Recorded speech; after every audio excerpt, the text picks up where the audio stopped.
বড় ভাই বিএনপি করতো, ওই আমার বড় ভাইকে দেখে তারপর থেকে আমি বিএনপিকে যেমন ভালোবাসি, আমার বড় ভাইকে দেখে আর্জেন্টিনাকেও ঠিক ওই আমার বড় ভাইয়ের মাধ্যমে আসলে ভালোবাসাটা ওভাবেই চলে আসছে। 2050 সাল পর্যন্ত আমরা চালিয়ে যেতে পারবো। প্রথমত আমি যদি বলি, ছোটবেলা থেকেই আসলে মানুষ কিন্তু ছোটবেলা থেকেই যেই দলকে সাপোর্ট করে, তো ওভাবেই কিন্তু তার সারাটা জীবন কিন্তু এরকম চলে যায়। বিশেষ করে মেয়েদের ক্ষেত্রে, ছেলেরা তো হয়তো ছেলেরা যেভাবে খেলাটাকে একদম তারা সবসময় যেভাবে খেলাটা দেখে, আমরা তো আসলে ওভাবে দেখি না। আমরা হয়তো ক্লাব পর্যায়ের খেলাগুলো মাঝে মাঝে দেখা হয়, হয়তো সময় যদি বের করা যায়। আর বিশ্বকাপ আসলে আসলে সবাই মানে খুবই কনসেন্ট্রেট দেয় আর কি খেলার প্রতি। তো আমারও ওরকম, আমি ছোটবেলা থেকে আসলে আমার বড় ভাই আর্জেন্টিনা সাপোর্ট করতো, তখন আমি খুব ছোট ছিলাম। তো আমার বড় ভাইকে দেখেছি আসলে যে আর্জেন্টিনার ফ্ল্যাগ হচ্ছে, আমাদের যে একটা গাছ ছিল জলপাই গাছ, জলপাই গাছের একদম উপরে গিয়ে আর্জেন্টিনার ফ্ল্যাগটা উপরে মানে দিতে। তো তারপর থেকে আর্জেন্টিনার প্রতি ভালো লাগা।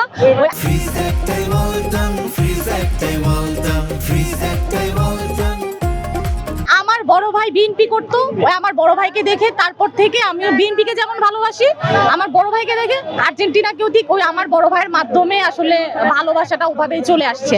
এরপরে তখন তো এত খেলা তখন বুঝতাম না, তখন মেসি সম্ভবত 2002 বা 6-এর দিকে সম্ভবত, ওই তখন মেসি তখন এত বেশি পরিপূর্ণ ছিল না এখন যেরকম ছিল। তখন বাতিস্টা ওরা খেলতো, তখন তাদেরকে চিনতাম। তো এখন যারা খেলে তাদের মধ্যে রোমেরো, ডিপল, তারপর এদেরকে আমার অনেক ভালো লাগে। তারপর হচ্ছে দিবালা, মার্টিনেস, যারা আছে সবাইকে আসলে ভালো লাগে। তো প্রত্যেকটা খেলাই, বিশেষ করে 2022 সালে তারা যে বিশ্বকাপ জয় করেছে, এটা আসলে আমাদের আর্জেন্টিনার যে ফ্যান আছে, এটা মনে হয় 2050 সাল পর্যন্ত আমরা চালিয়ে যেতে পারবো।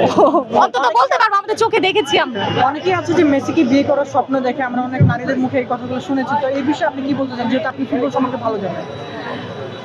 না, এভাবে তো কখনো হয় না। সেটা হয়তো বা একটা মানুষকে ভালো লাগতে পারে, সে আমার ড্রিম ম্যান হতে পারে, কিন্তু এমন না যে স্বপ্ন আমি দেখবো যেটা কখনো হবে না, পূরণ হবে না। কারণ মেসি বিবাহিত, মেসির 3টা ছেলে আছে। তারপর হচ্ছে তার ওয়াইফ খুবই সুন্দর, অ্যান্টেলিনা মনে হয় ওনার ওয়াইফের নাম। আমার আসলে তাদের যেই জুটি, এটাকে আমার খুবই ভালো লাগে। আমি কখনো স্বপ্ন দেখি না যে মেসি আমার কিছু হবে। মেসিকে ভালো লাগে, ওকে অনেক পছন্দ করি, এটাই। ছাত্রদলের অনেককেই দেখছি এখানে, ছাত্রদলে কি আর্জেন্টিনা ফ্যানদের সংখ্যা বেশি কিনা? হ্যাঁ, ছাত্রদলে আপনি বেশিরভাগ দেখবেন ছাত্রদলের অধিক সংখ্যক ছাত্র নেতারাই কিন্তু আর্জেন্টিনা সাপোর্ট করে। এবং আজকের যে অ্যারেঞ্জমেন্ট, এটাও আসলে আমাদের ছাত্রদলের অনেক যারা নেতৃত্ব আছে, তারা আসলে এটা অ্যারেঞ্জ করেছে। কোনো আয়োজন বা এরকম না, এর পরবর্তীতে আসলে আমাদের ও ধরনের কোনো নির্দেশনা নেই। আমরা আগামীকাল যেহেতু আর্জেন্টিনার খেলা চলবে, তো সেজন্য আসলে আর্জেন্টিনার যারা আমরা জাতীয়তাবাদী ছাত্র দলের আছি, তারা ছোটখাটোভাবে আসলে আজকের এই শুভেচ্ছা মিছিলটা আমরা অ্যারেঞ্জ করেছি। আগামীকাল যদি আর্জেন্টিনা হেরে যায়, সেক্ষেত্রে আপনাদের আনন্দ উল্লাস সেটা কি রেগুলার থাকবে? না, জীবনেও হারবে না, কোনোভাবে হারবে না। কি বলেন, আর্জেন্টিনা হচ্ছে ফিফা র্যাঙ্কিং এখন 1 নম্বরে, তারপর হচ্ছে বর্তমানে চ্যাম্পিয়ন দল। মানে কালকে হারবে এটা কোনোভাবে কেউ বিশ্বাসও করবে না, এটা কোনোভাবে অসম্ভব।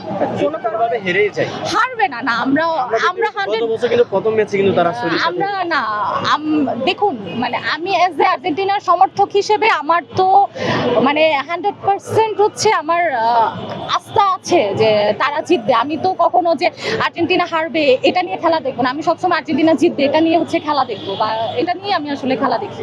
আচ্ছা, নেইমার তো বাংলাদেশকে নিয়ে মানে বিশেষভাবে স্মরণ করছে, কিন্তু মেসি কিন্তু এই ধরনের কিছু এখন পর্যন্ত করে না। দেখুন, ওরা তো অনেক বড় মাপের মানুষ, এদেরকে নিয়ে তো এত কিছু আসলে বলা যাবে না। আর নেইমার স্মরণ করেছে, মেসি কেন করে নাই, এই ডিফারেন্সটা তো আসলে করা উচিত না, আমি মনে করি। খেলা তো যুক্তরাষ্ট্র হচ্ছে এবং অংশগ্রহণ করছে যে ব্রাজিল, আর্জেন্টিনা সব শীর্ষ দলগুলো, বাংলাদেশে এত আনন্দ উল্লাস। বাংলাদেশের মানুষ তো অনেক ফুটবল প্রেমী, আপনারা তো জানেন যে প্রত্যেকটা